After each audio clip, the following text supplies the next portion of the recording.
Hello guys, welcome to this video. जो हमारी part 1 की वीडियो थी चैप्टर 5 की लाइफ प्रोसेस की, ठीक है, उसमें हमने ये एक्टिविटी देख ली थी यहाँ पे 6.1, ठीक है, और इससे इंक्लूडेड क्वेश्चन भी देख लिए थे जो इससे रिलेटेड थे। आज हम यहाँ पे एक्टिविटी 6.2 देखेंगे, ठीक है, जिसमें क्या दिखाना है, activity to show the amount of carbon dioxide essentially affect the process and outcome of photosynthesis. ठीक है, जो पार्ट 1 था उसमें हम पीछे का सारा देख चुके हैं। अगर आपको चाहिए तो आप देख सकते हैं प्लेलिस्ट में जाके मेरी। और पार्ट 2 है ये अब, ठीक है। चलिएगा, अब ये तो ऊपर का तो सारे बुक की लैंग्वेज है, हम इसे कुछ आसान भाषा में समझते हैं, ठीक है। Take 2 healthy potted plants which are nearly same size. 2 healthy potted plants लेने हैं जो मोस्टली सेम साइज़ के होने चाहिए। उसे एक डार्क रूम में रख दो 3 दिन के लिए। Place each plant on separate glass plates. अलग अलग ग्लास प्लेट में उनके अलग अलग रख दो, ठीक है, जैसे इसमें फिगर में दिखाया गया है। Place a watch glass containing potassium hydroxide by the side of one of the plant. The potassium hydroxide is used to absorb carbon dioxide. अब एक वॉच ग्लास, हाँ, एक वॉच ग्लास में पोटेशियम हाइड्रोक्साइड रखो किसी एक प्लांट की side पे, और जो वो पोटेशियम हाइड्रोक्साइड है वो कार्बन डाइऑक्साइड को एब्जॉर्ब कर लेगा, जैसे हमने इस पे रखा था ए वाले पे, ठीक है। Watch glass containing potassium hydroxide, और ये जार था, ठीक है। Cover both plants with separate bell jars, ठीक है, हो गया। Use Vaseline to seal at the bottom of the jars. Vaseline use करो to the glass plate so that setup is air tight, तो एयर जो है वो बाहर नहीं निकलेगी। Keep the plants in sunlight about 2 hours. 2 घंटे तक सूरज की किरणों में रखो, सनलाइट में, ठीक है। Plug a leaf from each plant. आप दोनों उसमें से एक एक पत्ती तोड़ के देखो। And check the presence of starch as an above activity, ठीक है। फिर हमें तोड़ के देखना है तो हमें पता चलेगा। डू बोथ द लीव्स, अब इससे रिलेटेड क्वेश्चन देख लेते हैं। Do both the leaves show the presence of same amount of starch? No, both the leaves don't show the presence of same amount of starch because in photosynthesis starch is produced using sunlight, ठीक है, and chlorophyll and CO2. In the first step, availability of CO2 will be less for making starch by the plant leaves as potassium hydroxide KOH absorbed by carbon dioxide, ठीक है, समझ आ रहा है। पहले plant में कम होगा क्लोरोफिल की presence,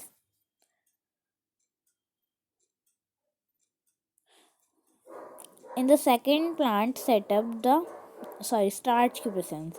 In the second plant setup the leaves will have more amount of starch. What can you conclude from this activity? From the activity we can conclude that the amount of CO2 essentially affects the process and outcome of photosynthesis. चलिएगा आगे का देख लेते हैं। Raw material required for photosynthesis कौन कौन से हैं? CO2, water and other material. CO2 क्या करता है? It is taken up through stomata from the atmospheric in case of land plants, ठीक है। While in aquatic plant take up CO2 dissolve in water. जो लैंड प्लांट्स होते हैं उनकी तो एटमोस्फेरिक केस में रहती है ना, और जो एक्वेटिक प्लांट होते हैं उनकी वाटर में ही डिजॉल्व रहती है CO2 water. It is taken up by the roots through the process of osmosis and it's transported to the leaves by xylem vessels. इतना आपने सब कुछ पढ़ रखा है। ये nitrogen, iron and magnesium are also required for photosynthesis taken up from soil, ये other material है। अब सिग्निफिकेंस कौन कौन से हैं? It is not only sustains plant but indirectly provides nutrition and oxygen to all the organisms as well as it provides food, green plant synthesize करते हैं food को, किससे? रॉ मटेरियल, फॉर देमसेल्फ, अपने लिए, and other organism thus sustain life on earth, और जो other organism होते हैं वो जीते हैं लाइफ पे। Oxygen, in the process of photosynthesis oxygen release in air which is used by other organism. अब यहाँ क्वेश्चन आता है, is nutrition necessity for an organism? Discuss. All the living beings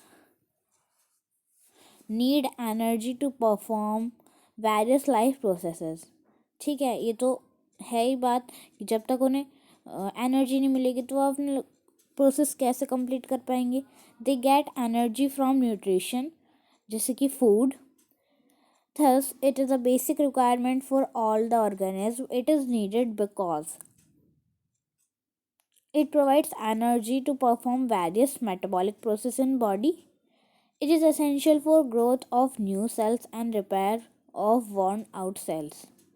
It is needed to develop resistance against various diseases.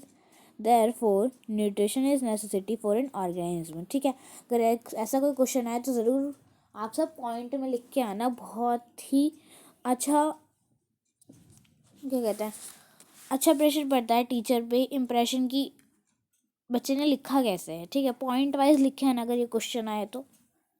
Draw a well label diagram of stomata, list of 2 functions of stomata. देखो, अगर आपको कोई भी question आए कि एक theoretical है और एक डायग्राम बेस्ड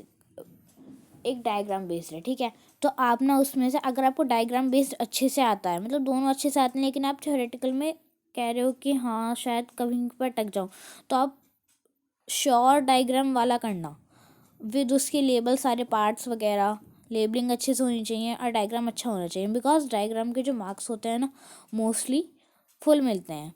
ठीक है, लेकिन थ्योरेटिकल में कभी भी आपको फुल आ नहीं सकते। देख लेते हैं इसका। Allow the loss of water from surface of leaves, ये ट्रांसपिरेशन होता है, एक ये फंक्शन है इसका। और allow the exchange of gases, जैसे intake of CO2 and release O2 during photosynthesis. Diagram यहाँ पे लेबल है सारा। ठीक है, अब यहाँ पे आता है heterotrophic nutrition. In this mode of nutrition organism can't prepare their own food, they instead obtain from other organisms. वो खुद नहीं बनाते खाना, दूसरों से लेते हैं। Types, holozoic, saprophytic and parasitic. यहाँ मैं इन्हें एक्सप्लेन नहीं करूँगी बिकॉज बहुत ही कम टॉपिक है हमारी बुक में। अगर आपको पढ़ना है तो आप यहाँ से पढ़ सकते हैं, स्क्रीनशॉट ले लीजिएगा अगर पढ़ना हो तो। अब न्यूट्रिशन अमीबा देख लेते हैं। Amoeba is a unicellular organism that does not possess specialized organs for the process of nutrition. ठीक है, it is a process of nutrition, mode of nutrition is holozoic and takes place with the help of pseudopodia. ठीक है, ये अपनी figure change करता रहता है, इतना तो आपने देखा होगा। आई थिंक स्लाइड भी देखी होगी अमीबा की। Process, ingestion, digestion, absorption, assimilation and egestion. Pseudopodia engulfs the food, comes in contact with its cell surface and form food vacuole. ठीक है, वो खाने को लेने के लिए सेल की जो सरफेस होती है उसके कांटेक्ट में आता है और एक फूड वैक्यूल बना लेता है। ये इंजेक्शन होता है। इट इज़ इंट्रासेलुलर, मतलब takes place inside the cell. In amoeba, inside food vacuole, complex food broken into smaller soluble molecule। complex food टूट जाते हैं किसमें? smaller soluble molecule में। absorption, smaller soluble molecule किस तरह से रेडी होते हैं फिर वो, ताकि वो साइटोप्लाज्म को एब्जॉर्ब कर सकें, ये एब्जॉर्प्शन कहलाता है। एसिमुलेशन, जो एब्जॉर्ब फूड है वो एसिमुलेट होता है अमीबा के द्वारा, ताकि वो एनर्जी को यूज़ कर सके अपनी ग्रोथ के लिए। ये एसिमुलेशन होता है। इजेशन, अब जो अनडाइजेस्टेड फूड है वो रिमूव होता है सेल मेम्ब्रेन के द्वारा और अचानक से एक प्लेस बना लेता है और एलिमिनेट हो जाता है जो अनडाइजेस्टेड फूड होता है, ठीक है, वो इजेशन होता है। अभी यहाँ पे डायग्राम में अगर आप देखना चाहें तो देख सकते हैं। अब nutrition in human beings.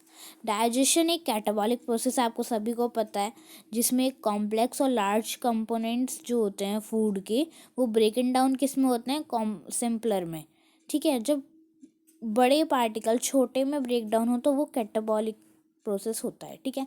And smaller forms with the help of enzymes. अब ये जो सिंपलर पार्ट्स होते हैं वो बहुत डिफरेंट पार्ट्स जो हमारे बॉडी पार्ट्स होते हैं उनके द्वारा परफॉर्म किए जाते हैं और एब्जॉर्ब किए जाते हैं, और जो है हमारा पूरा सिस्टम होता है ये डाइजेस्टिव सिस्टम कहलाता है। आप देख सकते हैं डायग्राम। अब why herbivores have long intestine while carnivores have shorter ones? क्यों? Herbivores have longer small intestine to facilitate cellulose digestion. अब सेल्यूलोस डाइजेस्टेड नहीं होता ह्यूमन एलिमेंट्री कैनल के द्वारा, तो वहाँ पे कोई डाइजेस्टिव एंजाइम नहीं होता जो सेल्यूलोस के ऊपर एक्ट कर सके, और इसी वजह से कार्निवर्स के पास छोटा क्या कहते हैं इंटेस्टाइन होता है, बिकॉज वो मीट खाते हैं तो वो ईजिली डाइजेस्टिबल होता है, ठीक है। बट हर्बीवोरस के पास वो ईजिली डाइजेस्टिबल नहीं होता। अब एक्टिविटी 6.3, चलो अब इसे आसान भाषा में समझते हैं। Take 1 ml starch solution 1% test tube A and test tube B, add 1 ml saliva in test tube A and leave both the test tube undisturbed for 20 to 30 minutes. Add few drops of dilute iodine solution to the test tube. समझ आया? बिल्कुल easy language है। Question देख लो। In which test tube do you observe change color? Colour change किस में होगा? Colour change B में होगा जिसमें टेस्ट सलाइवा नहीं है, showing the presence of starch where test tube A has no color due to the addition of saliva. Starch is converted into sugar. Okay. फिर mechanism of digestive of food, ingestion, digestion, absorption, assimilation और egestion. सारा अभी हमने ऊपर पढ़ा है, बस यहाँ पे थोड़ा सा आप वो हमने उसमें पढ़ा था, अमीबा में पढ़ा था। अब हमें किसका पढ़ना है, ह्यूमन बींग्स का। Ingestion, it means taking in food into mouth और बकल कैविटी। फूड जो है वो माउथ और बकल कैविटी के द्वारा जाता है अंदर। फूड फिर माउथ में एंटर करता है, मॉइस्चर लेता है सलाइवर से, और फिर जब हम इसे च्यूइंग करते हैं और टंग के द्वारा वो हमारा अंदर चला जाता है। Food is converted to small particles by teeth. यहाँ से हमारा एजेशन ख़त्म हो गया। मैं आपको शॉर्ट में हिंदी में सब कुछ बता रही हूँ, ठीक है। अगर आपको फिर भी इंग्लिश में पढ़ना है तो आप यहाँ पे पढ़ सकते हैं। Digestion, as food is complex in nature, सबको पता है। सो जो ये सिंपलर फॉर्म में कन्वर्ट होता है by the action of biological catalyst called enzymes, ठीक है। अब ये जो प्रोसेस होता है breaking down into large organic molecule, जैसे कि कार्बोहाइड्रेट के द्वारा, और कुछ स्मॉल मॉलिक्यूल जैसे कि sugar, simple sugar, is called digestion. इससे हमारा सारा डाइजेशन कंप्लीट होता है। अब एब्जॉर्प्शन कैसे होता है, ये एक प्रोसेस है जहाँ पे जो डाइजेस्टेड फूड होता है वो एलिमेंट्री कैनल से पास होता है ब्लड में, और जो डाइजेस्टेड फूड है वो इंटेस्टाइन की जो वॉल्स होती हैं ना उसके द्वारा पास होता है, और जो इनर सरफेस होता है स्मॉल इंटेस्टाइन का उसमें बहुत सारी विली होती हैं और इलेक्ट्रल्स होते हैं, है ना। वो सरफेस एरिया को बढ़ा देते हैं, इंटेस्टाइन का जो सरफेस एरिया होता है, और हेल्प करते हैं कि इसमें एब्जॉर्प्शन ऑफ डाइजेस्टेड फूड। अब एसिमुलेशन क्या होता है, ये एक प्रोसेस है distribution of digested food products from various cells to the body. अब वो खाना बटेगा भी तो तभी तो हमारी पूरी बॉडी में एक सा क्या कहते हैं पावर होती है कुछ, तो खाना जब बटता है तो एसिमुलेशन में होता है, ठीक है। It is a process of distribution of digested food products to various cells of the body for the utilization of various metabolic process. अब जो विली होती हैं, the villi in small intestine are richly supplied by blood vessels, तो बहुत ज़्यादा supplied होती हैं, blood vessel से जुड़ी हुई होती हैं, जो टेक क्या करती हैं, एब्जॉर्ब फूड को हर एक सेल में, ताकि वो न्यू सेल्स बना सकें और जो उनके पहले के सेल्स हैं उन्हें रिपेयर करने में हेल्प करती हैं. Egestion, process of assimilation of digested food formed in a colour of large intestine through anus is called egestion. जो प्रोसेस होता है एलिमिनेशन जो अनडाइजेस्टेड फूड है उसका, formed colour of large intestine, जो लार्ज इंटेस्टाइन से होके एनस से होके इजेशन यहाँ पे प्रोसेस कंप्लीट कर देता है. ठीक है, अब जो नेक्स्ट है आगे का पेरिस्टाल्टिक मूवमेंट, ये मैं आपको नेक्स्ट वीडियो में बताऊंगी. ठीक है, अगर वीडियो अच्छी लगी हो तो thank you and like share subscribe ज़रूर कर दीजिएगा और कमेंट में ज़रूर बताइएगा वीडियो कैसी लगी. Thank you.